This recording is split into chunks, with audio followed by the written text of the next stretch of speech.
شوبير يفتح النار على مرتضى منصور. الزمالك مش ملك أبوك، وكفاية إهانة للرموز وفجر باللاعبي الزمالك وتمرد غير مبرر. أهلا وسهلا بكم في فيديو جديد من قناة أخبار أونلاين. ما تنسوش اشتركوا في القناة وفعلوا جرس الإشعارات واعملوا لنا لايك للفيديو عشان يوصل لكم كل جديد. نادي الزمالك هو صاحب الفضل على ناس كتير جدا من اللاعبين، منهم نجوم ما زالوا موجودين في المجال الإداري والمجال الفني، لكنه هو راجل دائما وابدا هو راجل ما بيحبش الهيصة، بالعكس بتاعت كثيرا كمان.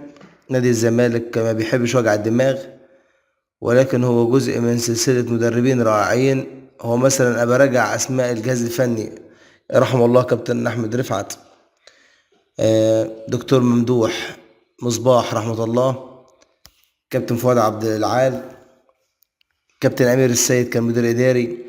كلها أجيال ساهمت في تتويج نادي الزمالك وفي بطولاته وفي إنجازاته وفي نجاحاته. يعني بصوا، كلنا كنا بندعي الزمالك في بطولة واتظلم فيها، لكن لما الروح والأخلاق كانت جميلة والسلوك كان جميل، وبجد الأهلاوي كان مشجع والإسماعيلاوي كان بيشجع والاتحداوي كان بيشجع، الناس كلها كانت بتشجع، ما عدا بقى اللي عندنا في الكام سنة الأخيرة والدوشة اللي انتوا شفتوها بلا أدنى أداء يعني. ده غير كمان إن الزمالك في البطولة دي ما كانش بطل الدوري، هو كان تاني الدوري العام، وكان المقاولين منتظر الأهلي كان بيلعب المصري في بطولة الكاس. المقاولين كان خد بطولة كاس الكؤوس، والمصري لو الأهلي فاز على المصري هتبقى مشكلة بالنسبة لنا في بطولة الكؤوس.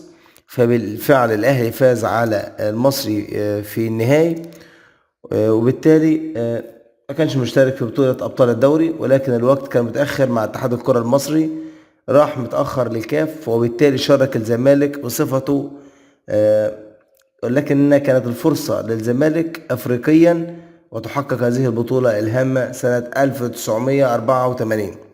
ودايما بالتوفيق لنادي الزمالك، والكلمة دي من القلب بالفعل.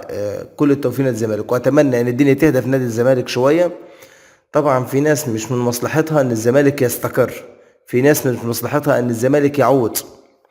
الزمالك موجود 3 اسابيع، لحد 3 اسابيع الدنيا والقصه والحدوته والناس اللي بتخرج واللي بتنخرب واللي عايزه تدمر في نادي الزمالك، على انها شويه تهدى وتخلي الزمالك لجمهور وتخلي الزمالك. وبالنسبه لاول 7 ماتشات في الدوري المصري، اول 7 ماتشات بالنسبه لنادي الزمالك فهي يعني اصعب 7 مباريات هيواجهها الزمالك في الدوري.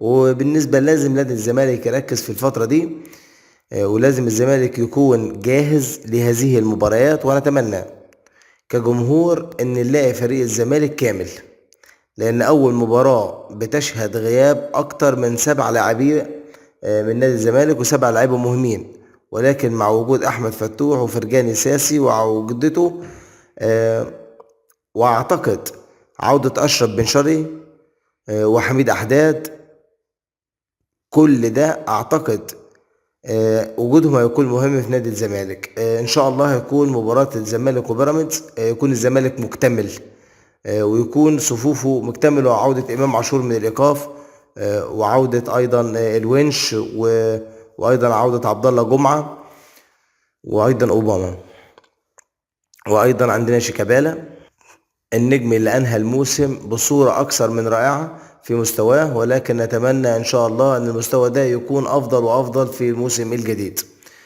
بنبتدي دوري، زي ما قلت لكم ان الدوري الزمالك هيلعب المقاولين. لغاية دلوقتي يا جماعة احنا ما نعرفش الزمالك هيلعب المقاولين فين، والمقاولين عنده ملعب. المقاولين عنده ملعب في عز المشاكل الأندية اللي كنا بنعيشها، كنا بنلعب مبارياتنا في المقاولين. وانا فاكر ان النادي الاهلي لعب مباراته في نهائي الكونفدرالية على ما اتذكر يعني. فكروني، لعب نهائي الكونفدرالية كان في المقاولين العرب على ما اتذكر يعني. في ماتش الاهلي لعبه في النهائي، وكان الجمهور كامل في ملعب برج العرب. وعشان ما اطولش عليكم في الفيديو ده اكتر من كده، ما تنسوش تعملوا لايك للفيديو واشتركوا في القناة وفعلوا جرس الاشعارات عشان يوصل لكم كل اخبار جديدة وحصرية على قناتنا.